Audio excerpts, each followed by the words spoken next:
Hello friends, and welcome back to my channel. Today we're literally just gonna get right into it. I'm filming this in some snatched moments in between, so I don't dilly-dally too long in this intro. If you like videos about media and commentary and also sometimes books, please hit the subscribe button down below and give this video a thumbs up if you are also a bitch who makes random connections between disparate reality TV franchises. So basically I have a lot of thoughts about what happens to femmes of color on reality TV shows when they go against white men who cry. And that is essentially the conceit of this video. I watched both Love is Blind season 3 and I am currently watching Drag Race season 15. And there are two main examples in both of those shows of this phenomenon. I don't know what it's called right now, but to my mind, what I was seeing in the comments with Lux and Mistress, Lux to a higher extent, Mistress to a lesser extent, people villainizing them and sympathizing with Lucy when like the general consensus thus far had been, oh yeah, Lucy is not as good as she thinks she is, reminded me of season 3 of Love is Blind with Zenab and Cole, and how people essentially were on Zenab's side for the most part as the episodes came out, and then within the last like 2 minutes of the reunion episode, and also like over the course of the reunion episode, seeing Cole cry, people like the tune switched up almost immediately. I'm making this video because I had seen some comments on a Hero Evangelista video. I'll put his channel up right here, or their channel up right here, so you can just get an idea of what types of content they make. They make clips and reaction videos and funny like meme videos about the TV show Drag Race. Drag Race is in its 15th season, and Hero Evangelista made a video comparing one of this season's queens getting in another queen's head to season 10, when I think Asia O'Hara got in Ms. Cracker's head, and then Ms. Cracker was sent home that same episode. If you have not been watching Drag Race in season 15 so far, I honestly think that you should. I've really enjoyed this season. It's been one of the more entertaining ones from like the recent years, in my opinion. Is an interesting microcosm of like all of the different types of drag now in the internet age. I feel like this is the first season where they were really able to get a lot of different queens from a lot of different experiences. That being said, there is one queen who's definitely getting the villain edit, in my opinion, and that queen is named Lucy LaDuca. Now, I really enjoy Lucy LaDuca. I think she's fun. I love her shape. I love her big hair. She's not old school drag in the sense that Mistress is old school drag. She just kind of like reminds me of, you know, like Trixie. I can't think of any other examples off the fly right now, but like just drag queens that we know and love from the Drag Race universe. And then there's another queen who is named Lux Noir London. She's black, she's gorgeous, she's amazing, and she's clearly a huge fan of Drag Race. So it's very great that she's been able to get on the show this season. I'm mentioning this because over the past few weeks, I've seen a lot of people basically like laughing at the thing with Lucy. The thing with Lucy is that every week she thinks she should have been in the top. She has been tabulating all of her challenge wins, including mini challenges, which like if you watch Drag Race, you know you don't include mini challenges when you're talking about wins, but she's been tabulating all of her challenge wins, and every week they go to Untucked, or they like go backstage after the week, and she's like, I think I should have won. And some weeks she's right. I will give her that. Some weeks I do think she should have won. Other weeks I'm like, are you delusional? A lot of the week she's giving drag delusion. It's like, why do you think you should have won?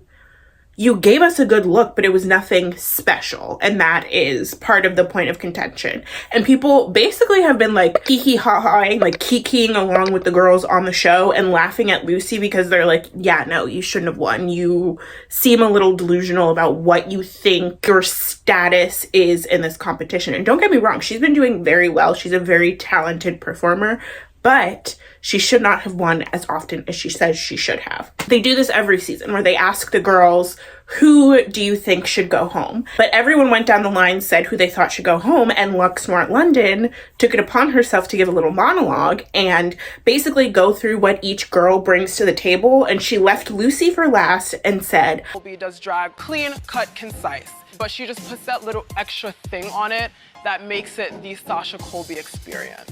Selena brings something so unique with her perspective.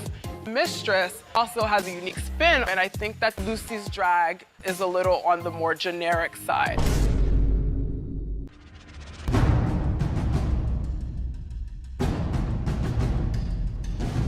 Everybody else on this lineup brings something different and unique. So tonight I'd have to say Lucy for those reasons. After that happened, it was clear that that had really hurt Lucy's feelings. Lux and Lucy have had kind of a rivalry throughout the show.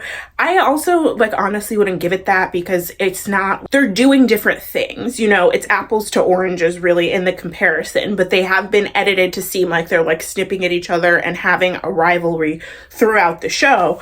So for Lux to say that to me made sense, but it also was like it was a face crack moment. I cannot believe she just said that. And that was her means of describing why she thought that Lucy should go home. When I was watching this Hero Evangelista clip, it was, again, clip of Lucy backstage. I think towards the end, I allowed the other girls to get into my head. It really sucks. I will eventually get over Lux telling me that I am not unique and that I do a style of drag that's been done before. She was kind of like crying. I don't know if she was real. There were tears in her eyes, but she looked really sad, and it was heartrending to watch because it was like, yeah, you did do well a lot of the competition, but was it enough to be the top queen that you think that you are? In the comments, there were so many people going, Lux is such a bitch. Lux is so mean. I can't believe that Lux went after Lucy the way that she did last week. I believe that Lux and Mistress Isabel Brooks went after Lucy like that. Like, they're just a mean girl brigade. All of this. It felt so unprecedented to me. I thought people were going to be doing what they had been doing over the course of the season, which is hee-hee-ha-haing in the comments about how Lucy is delusional. Me seeing that, it made me kind of upset because it felt like they were positioning Lux and Mistress, two femmes of color, two drag queens of color, as villains, while acting as though Lucy was this, like, victim in the whole situation. It was like a switch up because 2-3 weeks ago, y'all were laughing at Lucy, calling her delusional, and now here she is sad, and you think that the people who are calling her out about being delusional in the room are the bitches. It's just like, it's not adding up. I have felt a lot about Cole and Zenab's story arc over the course of season 3 of Love is Blind that I have not said online because essentially, if you're considered a Zenab apologist, you get like attacked by people, which I don't really understand. It's two adult people in relationships with each other, first of all. Second of all, this relationship was portrayed on reality television. Like, we don't get to see the 24 hours of their day. So there's a way in which I can see Cole's side of things where he really just is kind of like a happy-go-lucky fun guy who doesn't take life too seriously, and he's coming into the life of this girl who's been through a lot, has experienced a lot of trauma at a young age, has her guard up, and is going to read things into the things that he's saying. My issue with the Cole and Zenab arc, and I even have more issues with them than I do with Matt and Colleen. I did have more issues with them than I did with Raven and SK until the whole SK cheating scandal, and even Bartise and Nancy, because Bartise and Nancy, to me, it feels like is very clear. Bartise gaslit and manipulated Nancy pretty much their entire relationship. Even if there were parts outside that we couldn't see on camera, we saw the parts where he was actively gaslighting and manipulating her. Like, it's very clear who the quote-unquote villain is in that scenario, even though we don't live life to have heroes and villains. With Zenab and Cole, the area, for me at least, is a lot grayer, and people on the internet want to act like it is not. Zenab is like a 30-something flight attendant of, I think, Middle Eastern or Arab or South Asian descent. She is very clearly a woman of color, and her ex-fiance, Cole, she met on the TV show Love is Blind. Initially, when I saw the two of them together, I was really rooting for their relationship. I really wanted it to end up working out because I thought that they were so cute together in the pods, but then when they met, it kind of was like oil and water almost immediately. Now, over the course of their relationship, there's a lot of times where Zenab overreacts to things, and she feels like the thing that Cole is saying is minimizing her feelings, or he's not having the reaction that she expects him to have, and she like nitpicks at that. But then we also see a lot of instances where Cole is minimizing Zenab, making her feel insecure purposefully, questioning her mental state and mental health when she tries to express herself and her feelings. Of the century, I am. Except for when you have a bad attitude. Are you bipolar? We're having a very serious conversation. What so did I I'd love ask to you know. just now? I asked you a question. You asked if I was bipolar. Oh, are you bipolar? The arc of the season to me felt like everybody who was watching it understood Cole and Zenab to be in a situation where there were two people who were incompatible, but Cole was kind of acting like an immature douchebag for a lot of the time. And we could see where Zenab was coming from with her concerns. Then the reunion films and airs, and the cuties situation happens. And basically what happened was Zenab said that Cole was trying to restrict what she was eating, basically telling her that she was too fat and she couldn't even eat 2 cuties after she had basically had nothing to eat during the day. And Cole is saying that's not what happened at all. Roll the footage. They roll the footage and we all get to see what the reality of the situation was. And it's just like a very kind of snippy interaction on her side and a very clueless interaction on his side. People were saying that she purposefully tried to misrepresent the way that he was talking to her about the cuties in order to paint him as a villain so that she could have the redemption arc that she was seeking. I disagree. I watched that footage and I think I am uniquely positioned to have this discussion because I am a woman of color. I can relate to other femmes of color and I look at them through a lens of empathy automatically that I feel like other people who are not in our position or who have honestly been brainwashed by racism and white supremacy will not look at them through. So the whole time I'm watching, I'm on Zenab's side. I can see Zenab's experience. I understand it. I relate to it because I've been through something similar myself.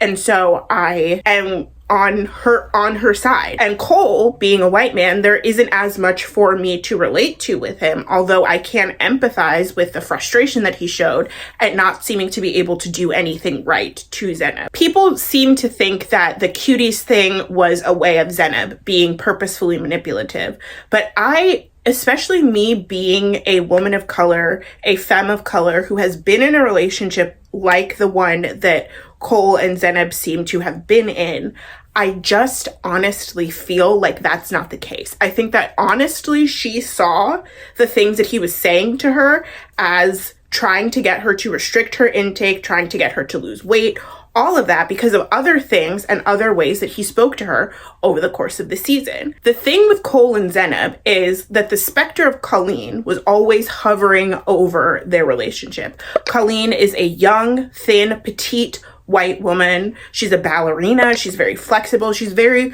traditionally attractive. Now, people can look at Zenab and Colleen and say, I think Zenab is prettier. I think they're both the same level of beautiful.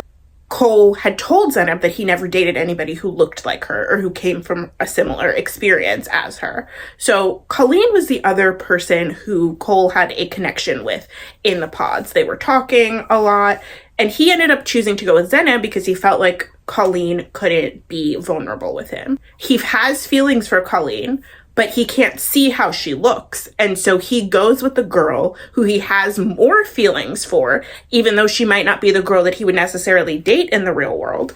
And then when he finally does see the other girl that he could have ended up with, the feelings that he had for her increase because he's attracted to her. And so if he had been able to see her before he made the choice between Zenab and Colleen, I think he would have gone with Colleen. He says that to Zenab. He says to Zenab that he's never dated anybody that looks like her. And she kind of tries to express to him that she feels insecure that he's not attracted to her because she doesn't look like the other white women that he's dated. And he basically minimizes that and says something like, do you think I would have chosen someone named Zenab if I was expecting her to look like a girl named Brittany?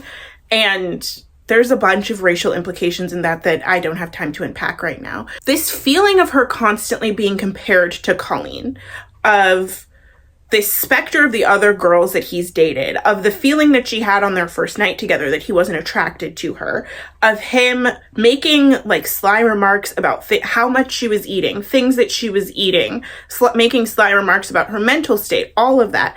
I can see how we get to a place where Zenab interprets the cutie situation the way she interpreted it, when we as an audience who have no stake in this relationship whatsoever are seeing what seems like a completely innocuous interaction between the two of them. The other thing is that Zenab has said multiple times in multiple interviews that being with Cole destroyed her mental state, destroyed her self-esteem.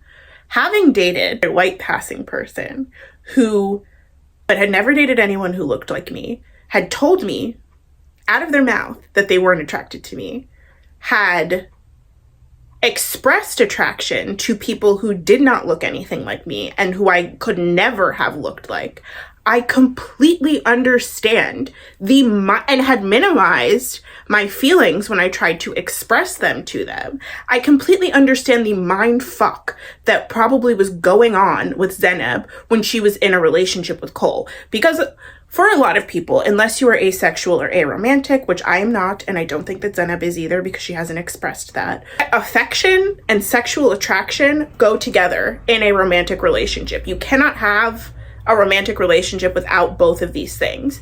Now, you have someone telling you that they care for you, they love you, they want to be with you, but they're not attracted to you.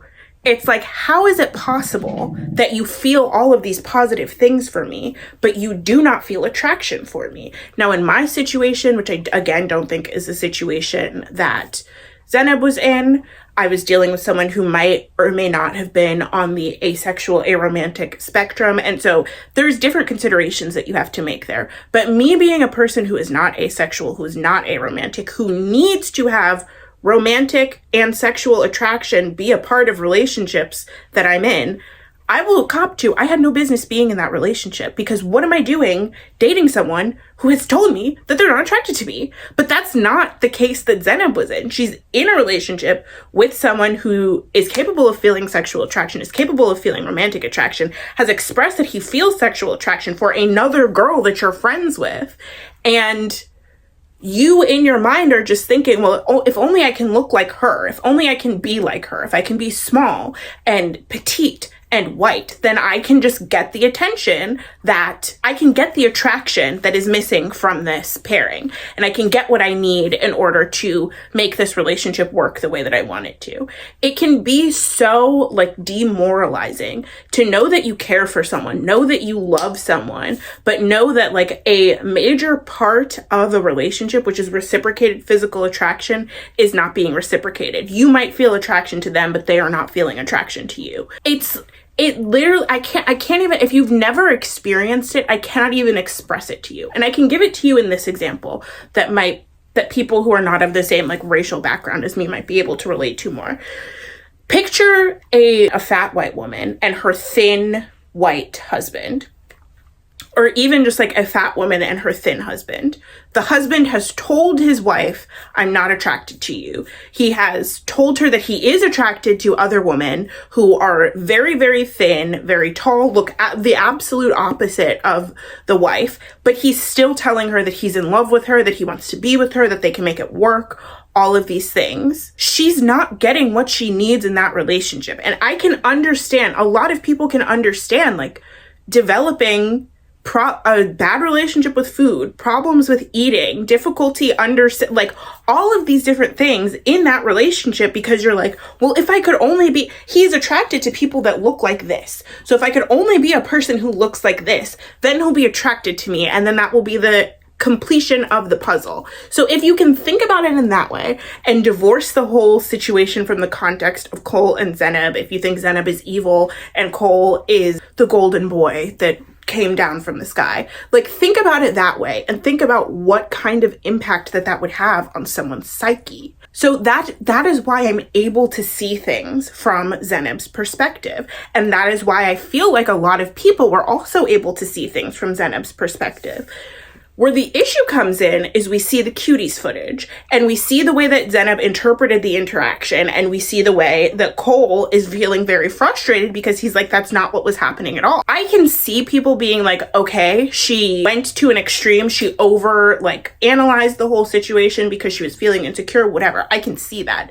What I don't understand and what I don't accept is people saying that Zenab is a narcissist, she's abusive, she plotted it the whole time, she manipulated the whole situation, she tried to paint paint Cole out to be the villain when really she was the villain the entire time. Like, all of these things that don't make any sense because people are just people. That is where my issue comes in. It's basically returning to this narrative of the femme of color as the evil, witchy seductress who has tricked a white man into thinking that she's actually a human person who is deserving of love and affection, and has also tricked a largely white audience, or an audience that is being brainwashed by white supremacy into thinking the same thing, and has pulled one over on all of us.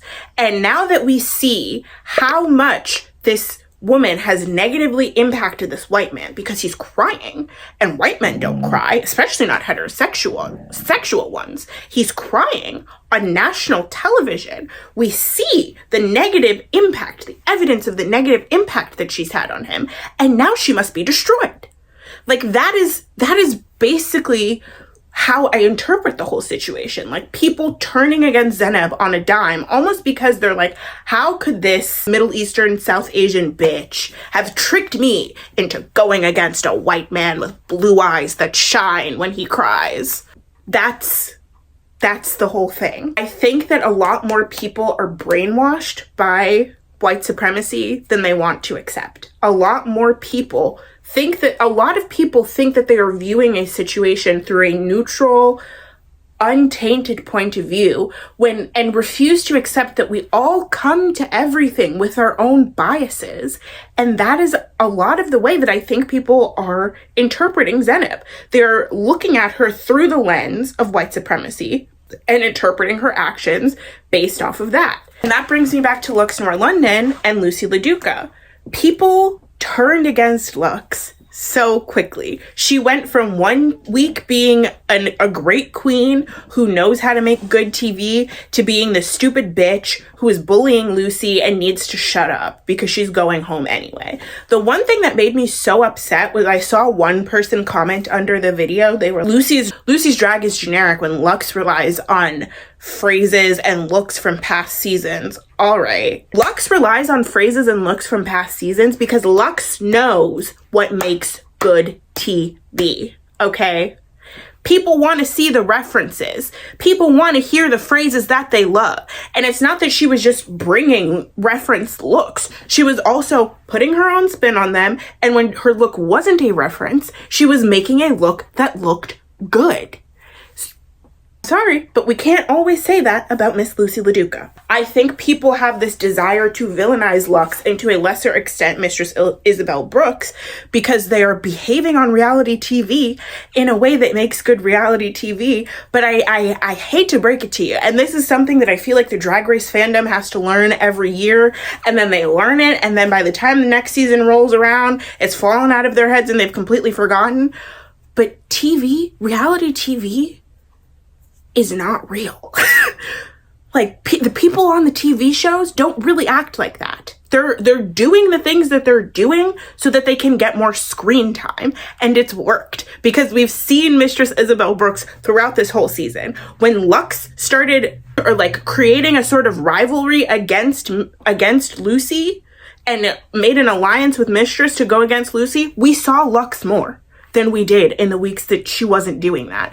And so she is just a person who understands what makes good TV. Her going on that whole speech about Lucy's drag being generic, I don't even think was about Lucy. It was not personal at all. But this is a situation of a drag queen who wanted to be featured. She wanted to create her own iconic moment. And that's what she ended up doing because here we are talking about it. Here we are hating on her. Like, even if you have to be the bad guy or the villain on reality TV, it doesn't even really matter because you get more screen time. When Lucy was getting the villain edit, she got more screen time. So this is behavior that's motivated, frankly, out of a desire to be seen and remembered, yes, but it's not bullying for bullying's sake. I'm not saying that these are people who are perfect saints just because they are femmes of color, okay? Like, femmes of color are allowed to be villains, they're allowed to be evil, they're allowed to make bad decisions. Just read the book Luster. When we go from praising them and seeing where they come from and empathizing with them to villainizing with them at the drop of a dime, just because